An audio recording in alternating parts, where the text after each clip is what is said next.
केंद्रीय मंत्री भूपेंद्र यादव, जिन्होंने केंद्र सरकार किस तरह से पूरी तत्परता के साथ संकल्पबद्ध होकर पर्यावरण बचाने की दिशा में, पर्यावरण संरक्षण की दिशा में कार्य कर रही है, वो तमाम बातें, वो योजनाएं और किस तरह से साकार रूप उन्हें दिया जा रहा है, वो तमाम बातें जनता से साझा की इस कार्यक्रम के माध्यम से। और अब मुख्यमंत्री भजनलाल शर्मा इस कार्यक्रम को संबोधित करेंगे। क्या कुछ कह रहे हैं, आइए आपको रूपरेखा रखी है आदरणीय श्री भजनलाल जी शर्मा, माननीय मुख्यमंत्री राजस्थान।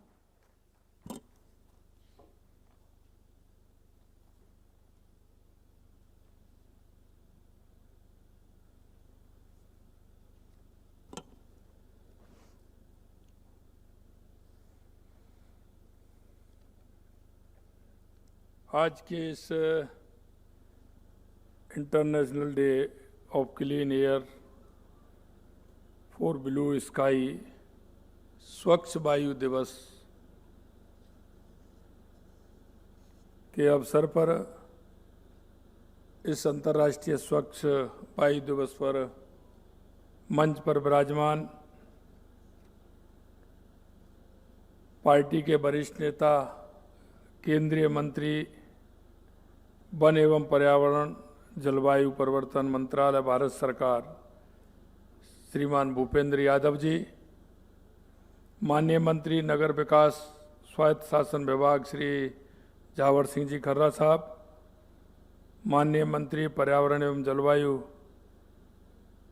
विभाग राजस्थान श्री संजय शर्मा जी, विशिष्ट सचिव पर्यावरण मंत्रालय भारत सरकार श्री तन्मय कुमार जी, अतिरिक्त सचिव पर्यावरण वन जलवायु परिवर्तन विभाग भारत सरकार नरेश गंगवाल जी, अतिरिक्त मुख्य सचिव वन पर्यावरण जलवायु परिवर्तन श्रीमती अर्पणा अरोड़ा जी, और इस कार्यक्रम में आए सभी हमारे जिनको कि पुरस्कार दिया है, ऐसे नगर निकाय के अध्यक्ष, उनके अधिकारी, सभी मेरे इस कार्यक्रम में आए भाई और बहनों, सबसे पहले तो मैं आप सभी को, क्योंकि आज गणेश चतुर्थी है, गणेश जी की कृपा हम सब आप पर बनी रहे, इसके लिए आप सभी को बहुत बहुत ढेर सारी शुभकामनाएं।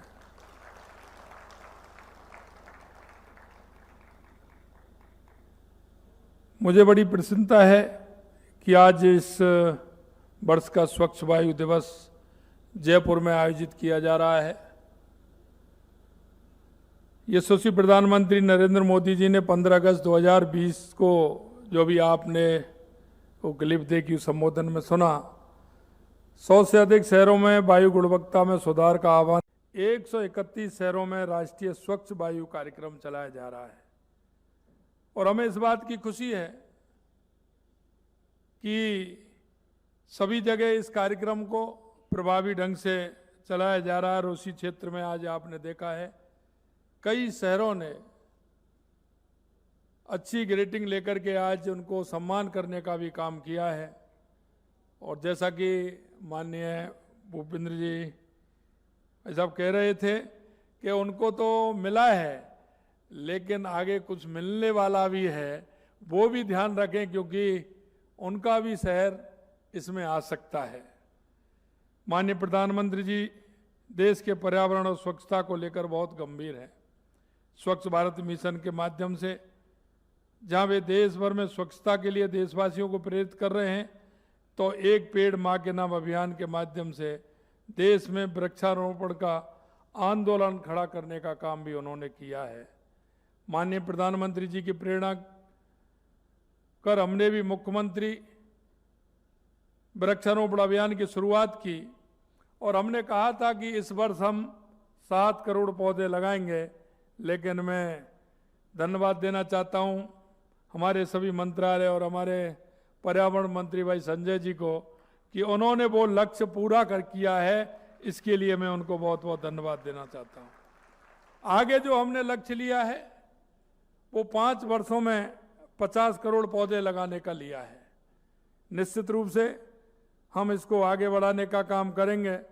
मिशन हरियाणा और राजस्थान के तहत 5 सालों में 4000 करोड़ रुपए का निवेश करने का भी हमने सोचा है। राज्य में किए गए पौधारोपण में धूल मिट्टी के उत्सर्जन में कमी होगी एवं वायु प्रदूषण के स्तर पर निश्चित तौर पर कमी आएगी। मानव स्वास्थ्य एवं पर्यावरण के लिए स्वच्छ हवा का बड़ा महत्व है।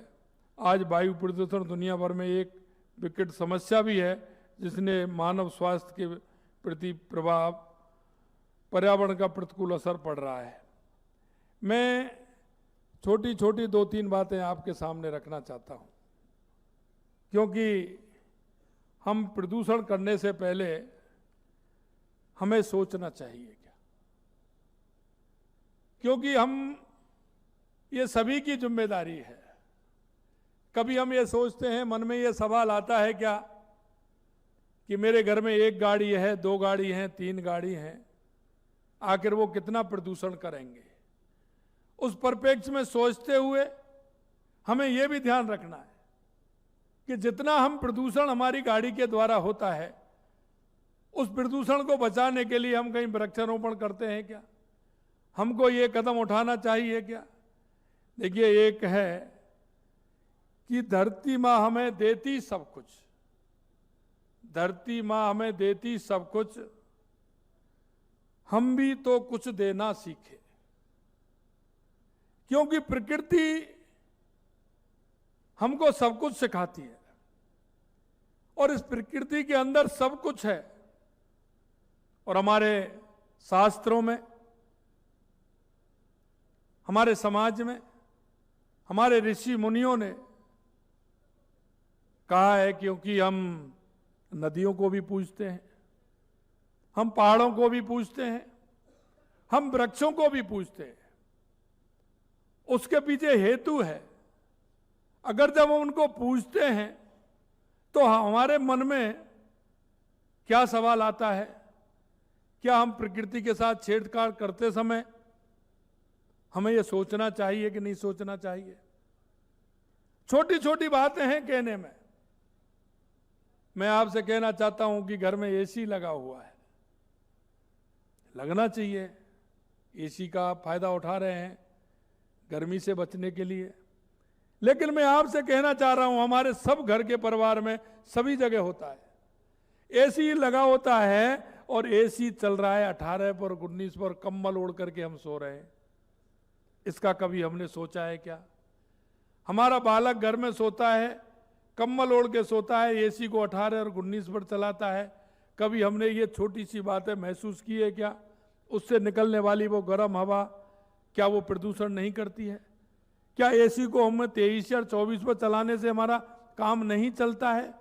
ऑफिस में हम जाते हैं, कई ऑफिस देखते हैं, हम घुसते हैं, एकदम देखते हैं क्या शरीर का पूरा वातावरण ऐसा लगता है कि ये इसमें घुसते ही क्या हो गया, उससे क्या फर्क पड़ने वाला है? अगर आप 23-24 पर एसी चला करके काम करेंगे तो क्या काम ठीक नहीं होगा? 18 पर चला कर, वो भी 1 नहीं 2-2 3-3। कभी मैं देखता हूं उस कमरे की कैपेसिटी क्या है, उसकी कैपेसिटी क्या होनी चाहिए, उसमें एसी कितना लगना चाहिए, लेकिन नहीं, ठंडा चाहिए, उसमें 2 से अधिक 3-4 एसी लग रहे हैं और उनका कोई उपयोग नहीं हो रहा है। उससे हमारा शरीर खराब हो रहा है, हमारे शरीर में कितना उसका नुकसान हो रहा है यह हम अनुमान नहीं लगा सकते। ये छोटी छोटी बातें होती है। कभी कभी हम देखते हैं कि नदी और पहाड़ों की हम पूजा इसलिए करते हैं कि वो हमें संरक्षण दें। हमारा फल हमको क्या नहीं, हमारी धरती माँ क्या नहीं देती, हर वृक्ष हमें क्या नहीं देता। हम बचपन में देखते थे कि हमारे एक गुरुजी थे, वो रास्ते में जाते थे और वो अपनी साइकिल से उतरते थे और जो ऊपर देखते थे पेड़ पर इसको कौन काट रहा है, उसमें 4 डांट लगाते थे और उसके घर वालों के साथ शिकायत करते थे, तुम्हारा बेटा उस पेड़ को काट रहा है, छोटा पेड़ है और उसको नहीं काटना चाहिए। क्या हम किसी को, अगर कोई प्रदूषण किसी तरह का कर रहा है तो क्या हम उसको टोकने का काम करते हैं? कई जगह कई संस्थाओं ने अच्छा काम किया है। तो मैरिज गार्डन में जाती हैं, वो लिखती हैं प्लेट में जितना खाएं उतना लें। ये देखने में आपको बहुत छोटा लगता होगा, वहां अगर मैरिज गार्डन में लिखा हुआ है तो शादी वाले से कहते हैं ये लगा, वो कहता है कि भैया इसको हटा लो, ठीक नहीं लगेगा। अरे ठीक क्यों नहीं लगेगा? उसमें कुछ ये तो कहा नहीं है कि आप प्लेट मत लीजिए, खाना नहीं खाइए। उसमें लिखा है आप जितना खाएं उतना लें। मैं धन्यवाद देना चाहता हूं ऐसी संस्थाओं को, वो जो इस तरह का प्रचार प्रसार करके समाज में एक अच्छा काम करने का काम करते हैं।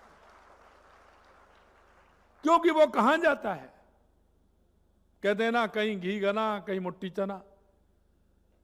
अरे भाई आपको मिल रहा है तो उस पर अहंकार मत करिए, आपको मिल रहा है उस पर दुरुपयोग मत करिए। उसकी तरफ देखिए जो उसके लिए कितना परेशान हो रहा है। अगर आपके द्वारा बचाया हुआ अन्न कहीं ऐसे व्यक्ति के पास जाता है जिसको उस अन्न की आवश्यकता है, तो हो सकता है कि आपके मन में भी उसकी जो दुआ है वो आपको आ जाए। यह स्वच्छ वायु का मतलब हमारी प्रकृति से जुड़ा हुआ है। यह प्रकृति के अंदर इस तरह से जुड़ा हुआ है कि हमारे स्वास्थ्य का ध्यान रख रहा है। क्योंकि जब आपके पिताजी को अस्थमा होता है तो आपको बड़ा बुरा लगता है, क्या करें साहब, पिताजी को अस्थमा हो रहा है, पिताजी की बहुत बड़ी दिक्कत है साहब, हॉस्पिटल में इतनी दवाइयां जाती हैं। लेकिन जब दूसरे को हो रहा है तो आपको चिंता हो रही है क्या वो किस कारण हो रहा है? क्या कोई जिसके वायु प्रदूषण के कारण अस्थमा हो रहा है, क्या वो हमारा भाई नहीं है, हमारा बुजुर्ग नहीं है, हमारा ताऊ नहीं है, हमारा चाचा नहीं है? लेकिन क्यों? कि वो उसकी हमें चिंता नहीं है। हमारा कितना वायु प्रदूषण हो रहा है ये भी हमें देखना है। छोटी छोटी बातों को लिए अगर हम करेंगे तो निश्चित रूप से बहुत बड़ा काम होगा।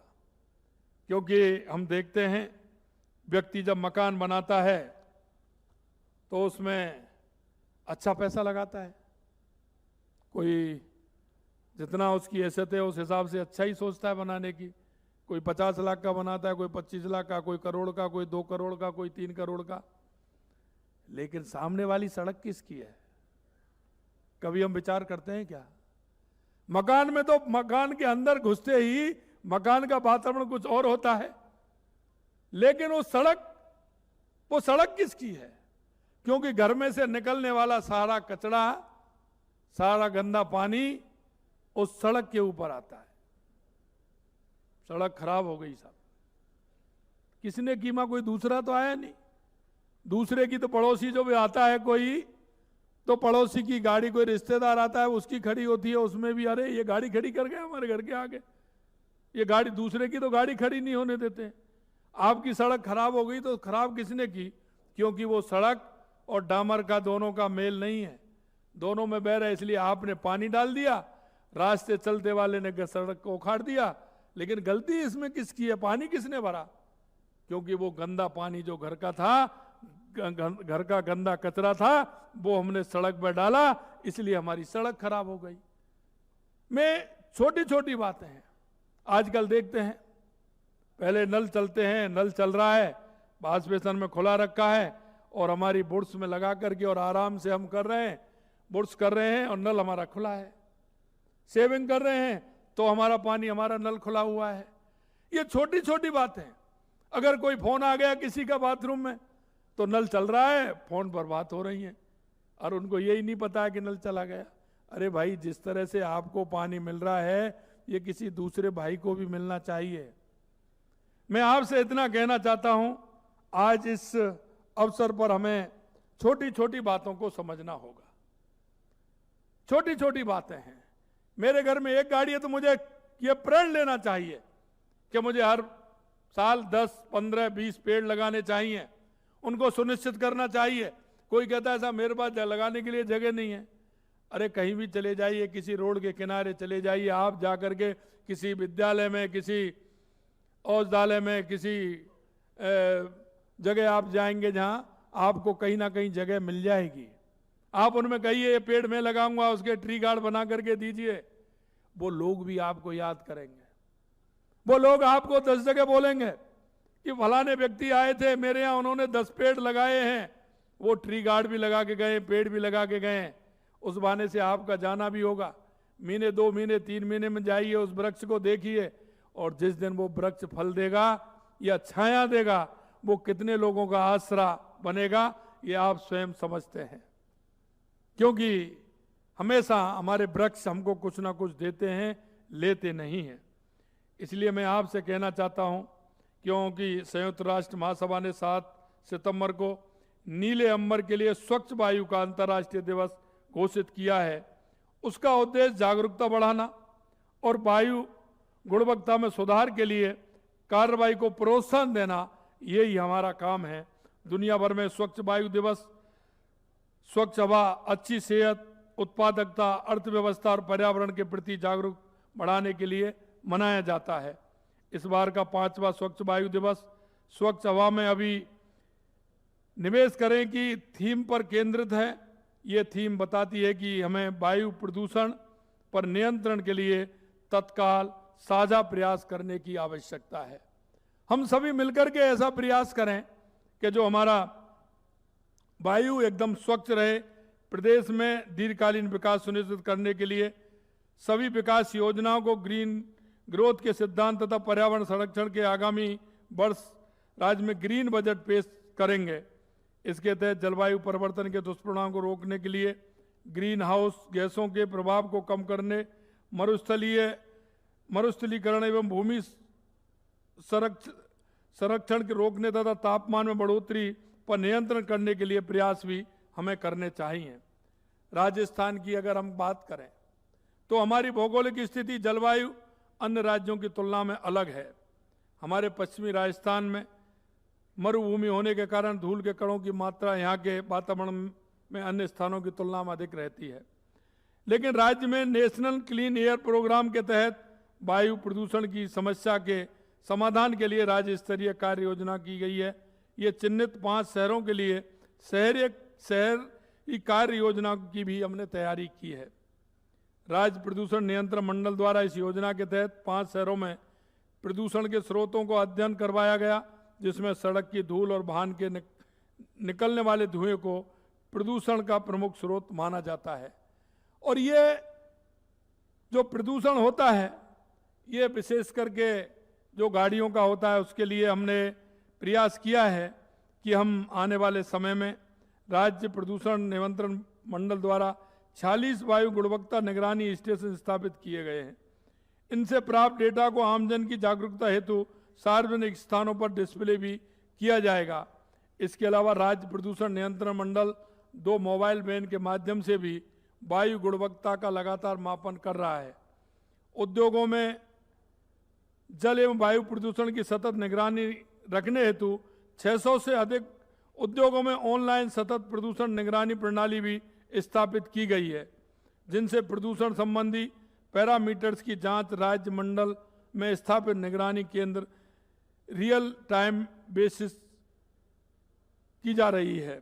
राज्य प्रदूषण नियंत्रण मंडल की कुल 13 प्रयोगशालाएं काम कर रही हैं, जिनमें से 5 प्रयोगशाला का आधुनिकीकरण किया गया है तथा इनको NABL से प्रमाणित भी कराया जा चुका है। उद्यमियों की सुविधा प्रदान करने के लिए हम राज्य में 2 नए क्षेत्रीय कार्यालय जयपुर और जोधपुर और 11 नई प्रयोगशालाएं भी हम स्थापित कर रहे हैं। राज्य में वायु गुणवत्ता पर पर्यवेक्षण के लिए जयपुर में weather and pollution forecasting system प्रारंभ किया जा चुका है, जिसके अर्ली मॉर्निंग सिस्टम से वायु की गुणवत्ता के बारे में लगातार जानकारी मिल रही है। राज्य प्रदूषण नियंत्रण मंडल द्वारा अर्ली वार्निंग सिस्टम को अन्य शहरों में भी लागू करने के लिए प्रयास किए जा रहे हैं। प्रदूषण मुक्त राजस्थान की संकल्पना हेतु बड़े शहरों में हमने 1000 इलेक्ट्रिक बसें शीघ्र ही संचालित की जाएंगी। हम इलेक्ट्रिक बसें 1000 हमारे प्रमुख शहरों में संचालित कर रहे हैं। राजस्थान राज्य प्रदूषण नियंत्रण मंडल की ओर से राज्य में 50 पर्यटन स्थलों पर प्लास्टिक बोतल फ्लैगिंग मशीनें लगाई जाएंगी, जो प्रदूषण एवं प्लास्टिक मुक्त राज्य की संकल्पना को साकार करेंगी। वर्तमान में प्लास्टिक कचरा विश्व स्तर पर गंभीर चिंता का विषय बन गया है। वातावरण में फैला प्लास्टिक कचरा अनेक समस्या उत्पन्न कर रहा है। प्लास्टिक का कचरा हवा से दूर दूर तक फैलता है एवं मिट्टी की उर्वरकता शक्ति को भी कम करता है, जल निकासी तंत्र को भी ये अवरुद्ध करने का काम करता है। एक मोटे अनुमान के मुताबिक नगरीय ठोस अपशिष्ट में 13 से 15% प्लास्टिक वेस्ट होता है। भारत सरकार द्वारा सिंगल यूज प्लास्टिक के उपयोग पर पूरी तरह से रोक लगा दी गई है, अतः हमें उनको उपयोग में नहीं लेना है। इसी तरह से हमारे घरों से निकलने वाले कचरे का उचित निस्तारण होना जरूरी है। इसके लिए हमें घरों के स्तर पर ही गीले एवं सूखे कचरे को अलग करने के साथ साथ दोबारा से काम आने वाली वस्तुओं को अलग करने की आदत भी हमें अपनानी होगी, क्योंकि अगर हमारी आदत में होगा तो उससे बहुत बड़ा काम हमारा हो जाएगा। हमें यह भी समझना होगा कि कचरे को खुले में जलाने से, ये छोटी छोटी बातें, कचरे को खुले में जलाने से आसपास के वायु प्रदूषण होती है जो हमारे स्वास्थ्य के लिए हानिकारक होती है। हमें अपने दैनिक जीवन में स्वच्छ वायु के लिए काम करना होगा, जैसे कि सार्वजनिक परिवहन का उपयोग करना, इलेक्ट्रिक वाहन चलाना। हम कभी कभी क्या कहते हैं, कई लोग मेरे से प्रश्न करते हैं जब बड़े शहरों में जाते हैं कि भाई साहब गाड़ी बड़ी है और व्यक्ति एक ही है, सीट कई है उसमें और एक ही व्यक्ति बैठ करके जाता है। देखो, मैं आपसे इतना कहना चाहता हूं कि हमारे दिल्ली के अंदर जो बड़े शहर हैं उनसे मेट्रो के चलने से बहुत बड़ा काम हमारा हुआ है। जहां हमारी इतनी गाड़ियां जाती हैं, कभी कभी मैं देखता हूं, लेकिन वो आर्थिक विषय को लेकर के जाते हैं, क्योंकि गांव से जो दूर जाने वाले ग्रामीण क्षेत्रों में कोई ऐसे सरकारी कर्मचारी होते हैं वो एक ही रूट पर जाते हैं। लेकिन इन दिनों एक परिवर्तन आया है, और वो परिवर्तन ये आया है कि पहले अगर वो बाइक से जाते थे तो अपनी अलग अलग बाइक लेकर के जाते थे, अब गाड़ी से जाने लग गए तो वो अलग अलग गाड़ी से जाते थे। लेकिन कई जगह मैंने देखा है कि उनमें आपस में बातचीत हो गई।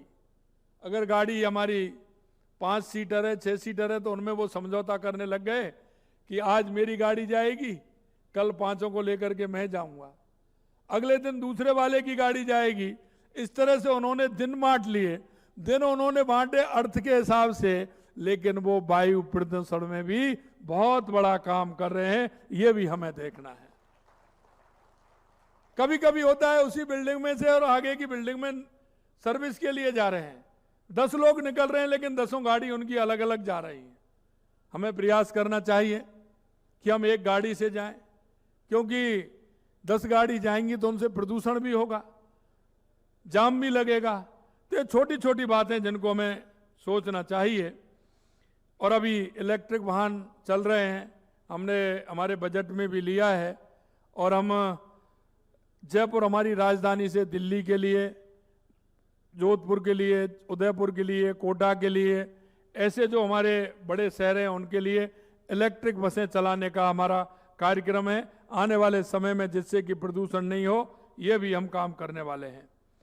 आइए हम सब स्वच्छ वायु और नीले अंबर के लिए एक साथ काम करें। अपने वर्तमान एवं भविष्य को सुरक्षित तथा जीवन को स्वस्थ बनाए रखने के लिए हमें आवश्यक कदम उठाने की अति आवश्यकता है। हम सब प्रतिज्ञा लें कि आज से हम एक जागरूक नागरिक होने के नाते कर्तव्य निभाएंगे और वायु प्रदूषण को कम करने के लिए हम साकार प्रयास भी करेंगे और हम स्वच्छता में भागीदारी निभाएंगे।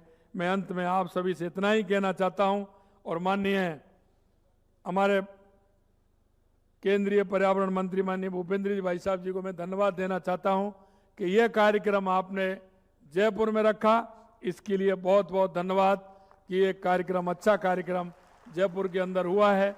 निश्चित रूप से हमारा ये 7 सितंबर जो हमने स्वच्छ वायु दिवस के रूप में मनाते हैं, ये आगे देश के अंदर, हर प्रदेश के अंदर और समाज के अंदर एक स्वच्छ वातावरण पैदा करते हुए हमें स्वच्छता की ओर ले जाएगा। और हमारा, जैसा मैंने कहा कि प्रकृति का संरक्षण करना हम सबका काम है, क्योंकि प्रकृति हमें सब कुछ देती है और इस प्रकृति के भंडार में सब कुछ है, क्या नहीं देती, इस पर हमें विचार करना चाहिए। और इस प्रकृति को हम क्या देते हैं? धरती माँ हमें देती सब कुछ, हम भी तो कुछ देना सीखें। इतना ही कहते हुए मैं मेरी वाणी को विराम देता हूं। आप सभी को पुनः बहुत बहुत धन्यवाद। नमस्कार। जय हिंद, जय भारत, जय राजस्थान।